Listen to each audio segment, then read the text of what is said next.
Retrouvez Ça va chez vous avec Vogelis, groupe Estoria. Habitez comme vous voulez.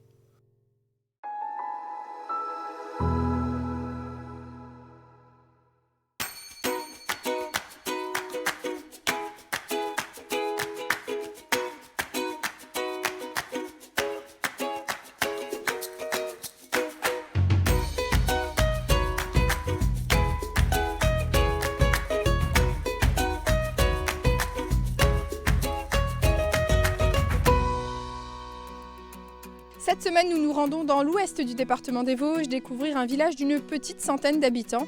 La commune de Tignécourt s'étend sur près de 19 km², recouvert à plus de 56% par de la forêt. Nous partons à la rencontre de Fabrice Caès, qui n'est pas tignécourtois, mais qui organise chaque année le festival Nature Image. En fin d'émission, immersion dans la série d'Estrignéville, rachetée il y a quelques mois par Jonathan Vincent. Mais pour débuter, nous sommes avec vous, monsieur le maire, Hervé d'Estrignéville. Vous êtes maire de la commune depuis plus de 20 ans maintenant. Comment ça s'est fait ce premier mandat de maire il y a déjà 20 ans?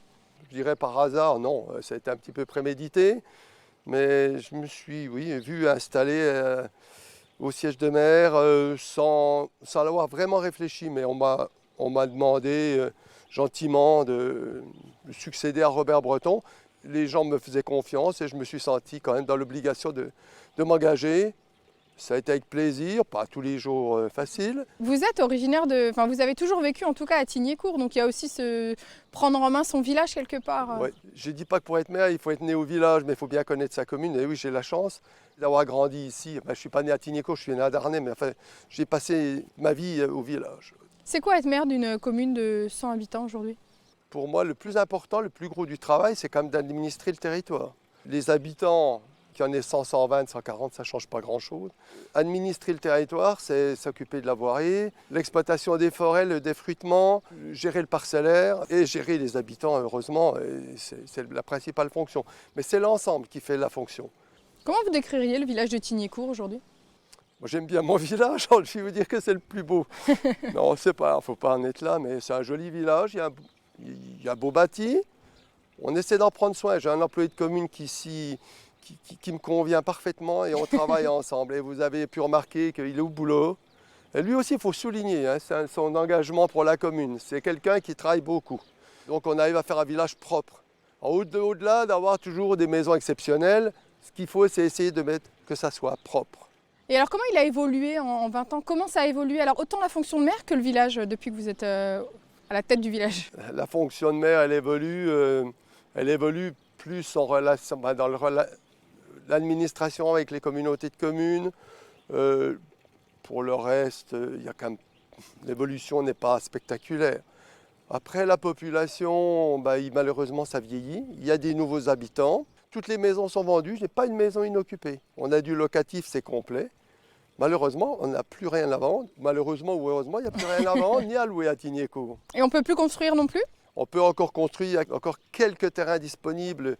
Souvent, en plus, ce sont des terrains privés qui sont dans le PLU, puisqu'on a un PLU. Est-ce que globalement, ça va chez vous à Tignécourt alors?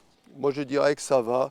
Je vais être, encore une fois, je ne suis pas toujours optimiste. Je ne suis pas toujours aussi... je ne suis pas quelqu'un qui s'effondre, mais je dis ça va.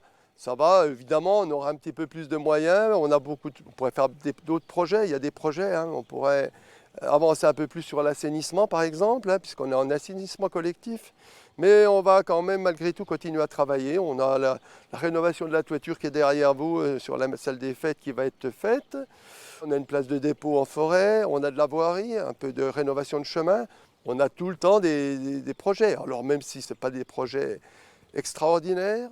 Mais utiles. Mais du basique et de l'utile. Faisons déjà l'essentiel. Après, on verra pour le superflu. Merci Hervé en tout cas pour votre accueil à Tignécourt. Nous continuons notre découverte du village. Nous partons à la rencontre de Fabrice Caès. À la veille du lancement de la 14e édition du festival Nature Image, nous partons rencontrer son créateur, Fabrice Caès, passionné de nature et de photos. Comment le festival est-il né? Pourquoi à Tignécourt? On découvre l'envers du décor. Fabrice, merci de nous accueillir ici à Tignécourt. Alors vous n'êtes pas tignécourtois, mais vous organisez le festival Nature Image depuis 14 ans maintenant, enfin 14 éditions en tout cas. Alors au moment où nous enregistrons cette émission, tout n'est pas encore installé ici à Tignécourt, mais c'est un festival qui s'organise depuis plusieurs mois. Oui, depuis plusieurs mois, surtout même depuis plusieurs années, puisqu'on a annulé en 2020-2021. Donc tout est dans les tiroirs depuis pratiquement 2019. Et là, c'est la mise en application. Enfin, vous ne pouvez pas savoir Le bien comment que on ça se fait. réjouit de retrouver nos visiteurs et tous nos bénévoles. Alors, on revient peut-être sur l'historique de ce festival, 14e édition déjà. Pourquoi ici, à Tignécourt? Pour plusieurs raisons. La raison essentielle étant qu'il y a à Tignécourt, depuis 2000, de l'année 2000, une maison de la nature et de la forêt, propriété du conseil départemental des Vosges, et que la volonté politique du conseil départemental était de faire vivre cette maison. En tant que photographe naturaliste local, entre guillemets, reconnu au niveau national, le conseil départemental m'a proposé d'organiser une manifestation photographique dans cette maison de la nature. D'où ce choix, en 2006, de mettre sur pied ce festival qui a démarré comme beaucoup de manifestations toutes petites. Et maintenant, on en est à la dernière édition, on était à 3500 visiteurs sur un week-end. Une édition qui grandit chaque année. À travers ce festival, finalement, donc, au début, vous partagez votre propre vision de la nature, puisque donc, vous avez vous-même exposé vos clichés, et puis vous faisiez vous-même la sélection.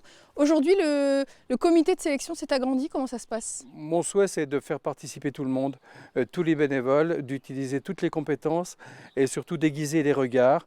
Et maintenant, on a un comité de sélection d'une vingtaine de personnes, ce qui est énorme. Il y a des débats parfois. On choisit ensemble les exposants qui vont nous faire l'honneur de participer à notre manifestation, tout en sachant qu'il y a quand même 4 ou 5 invités d'honneur. Qu'est-ce qu'on recherche qu'est-ce que vous recherchez en tout cas dans les photos que vous avez envie de voir exposées dans ce festival? À l'image de la nature, on recherche la diversité, la biodiversité.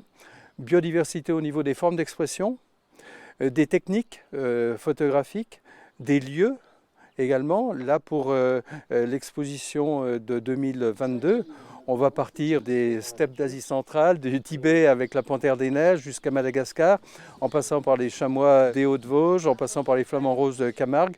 On fait une grande diversité dans les destinations, dans les techniques, avec des tout petits animaux qui vont être photographiés, comme les colamboles qu'on voit à peine à l'œil nu. On cherche également à sensibiliser les visiteurs, et tous les visiteurs en particulier plus jeunes, puisqu'il y aura des animations pour enfants, au respect de la nature et de l'environnement en général.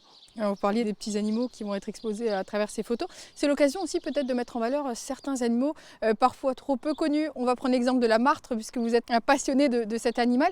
Et voilà, c'est l'occasion de montrer peut-être des animaux qu'on voit moins voilà, comme ça. Oui, alors c'est la particularité du photographe naturaliste, c'est qu'il est capable, lui, de se passionner pour un sujet, de passer des heures, voire des années à travailler ce sujet pour le faire découvrir au public, à des gens qui ne le connaissent pas du tout. Et ça a été effectivement, au niveau personnel, mon grand plaisir de faire un travail sur la martre qui était totalement inconnu. Et j'ai le plaisir, au fil des manifestations auxquelles je participe, de voir que les gens le découvrent, et le découvrent sous un angle très très bienveillant et souvent admiratif. Vous avez parlé du Covid qui a stoppé les 2 dernières années, mais pas stoppé complètement puisque vous avez finalement proposé une version réduite, différente. Vous vous êtes adapté à la situation. Expliquez-nous. Dans mon tempérament, je ne suis pas quelqu'un qui renonce. Et quand on a pris sur le crâne la première annulation en 2020, à 3 semaines du festival, tout était prêt. Et on a proposé à l'équipe, j'aurais dit on va rebondir, on va faire quelque chose. Et on a fait une exposition en plein air. Et nous avons récidivé en 2021 avec une exposition mieux structurée. Et cette année, 2022, nous proposons encore mieux, avec une exposition qui va rester en place 6 mois de l'année, sur une thématique donc Panthère des neiges, tout en douceur, une exposition de Sophie Luciani. Et puis toujours l'exposition des photographes bénévoles du festival sur le thème Histoire d'elle, L-A-I-L-E-S, qui regroupe à la fois des photos d'insectes, de chauves-souris, puisqu'elles volent, et d'oiseaux, bien entendu. Cette année, donc, à l'intérieur pour le festival, à l'extérieur donc pour l'exposition qui va se poursuivre jusqu'en octobre. Et donc, à l'intérieur, qu'est-ce qu'on va retrouver? Combien de photographes Alors, à l'intérieur, on va retrouver dans beaucoup de lieux du village autour de la place, c'est la particularité. On expose dans l'église, 8 expositions dans l'église. On expose dans un hangar agricole désaffecté. On va avoir 3 grosses expositions, dont celle de la Panthère des neiges. Dans la Maison de la Nature, 3 expositions. Et sous un chapiteau chauffé, je le précise, on va avoir 8 expositions également sur des sujets divers dont j'ai parlé tout à l'heure, plus des stands d'associations naturalistes en faveur du hérisson, en faveur des oiseaux avec la LPO. Des animations sonores avec l'audio-naturaliste vosgien Marc Namblard. Bon, je crois qu'on sait tout, on a fait le tour en tout cas, donc merci Fabrice. Rendez-vous donc à Tignécourt ce samedi et ce dimanche 2 et 3 avril pour découvrir donc les centaines de clichés qui sont exposés. Pour terminer, maintenant je vous emmène découvrir la scierie d'Estrignyville. Elle existe depuis 1976, la scierie familiale s'est bien développée depuis. Pascal et Geneviève, les fondateurs, ont pris leur retraite il y a un an maintenant. C'est aujourd'hui Jonathan Vincent qui a racheté l'entreprise. Travail du bois, sciage adapté et respect des essences sont les éléments clés de la scierie d'Estrignyville. Jonathan, merci de nous accueillir ici. Nous sommes à la scierie d'Estrignyville que vous avez rachetée il y a un an maintenant. Alors est-ce que vous connaissiez déjà l'entreprise avant? Comment ça s'est fait finalement ce rachat? Non, du tout. Je ne connaissais pas. On va dire que le hasard a bien fait les choses. J'ai vu l'annonce sur Le Bon Coin. Puis du coup, je me suis lancé. Ça a toujours été une passion, le bois. J'ai toujours voulu reprendre une scierie. Donc c'est chose faite. Du coup, oui. Alors en place depuis 1976, cette scierie familiale, peut-être que ça rassure aussi de se dire que c'était une entreprise qui fonctionne depuis autant d'années. Avant d'acheter, un petit peu rassuré quand même? Oui, moi rassuré, oui, parce qu'il y aura toujours du boulot dans la charpente. Après, pour l'avenir, avec le bois, ça va être autre chose. C'est ça, hein, on va en parler tout à l'heure. Mais aujourd'hui, ici, vous travaillez quel bois? Donc uniquement des résineux, hein, c'est ça? Oui, toute essence, mais que du résineux. Donc ça passe. Sapin, épicéa, mélèze, Douglas. Alors quelles sont les quantités de bois qui sont vendues chaque année? Est-ce qu'on arrive à avoir une idée du volume? En volume, on est à environ à 1200 mètres cubes à l'année. Ce qui est plutôt conséquent. Oui, pour une petite scierie comme la nôtre, oui, c'est plutôt pas mal. Donc on disait tout à l'heure quand on préparait l'interview ensemble, le Covid a fait du bien. Dans quel sens?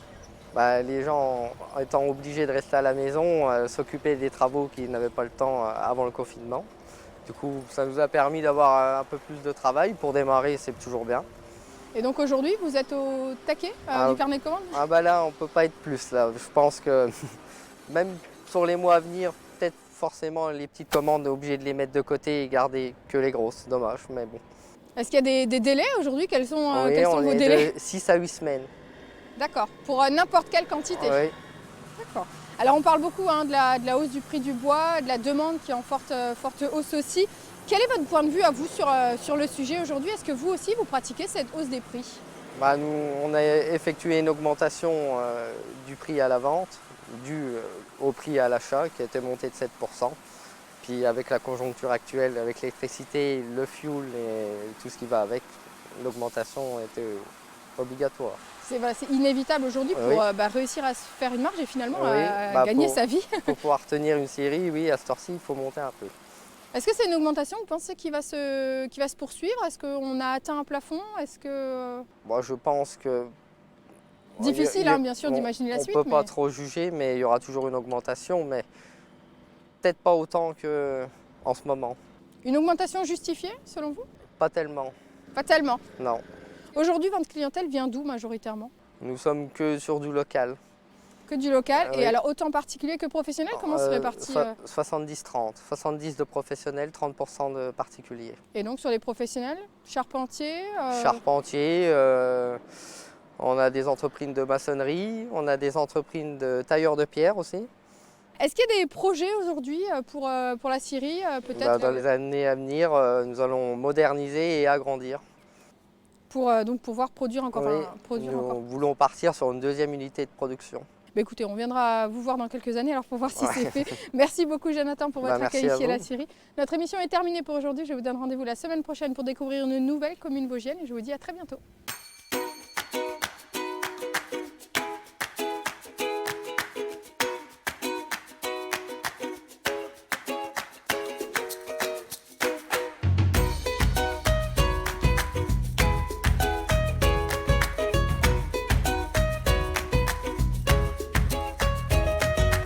Daniel s'approche pas, elle va avoir envie de faire pipi.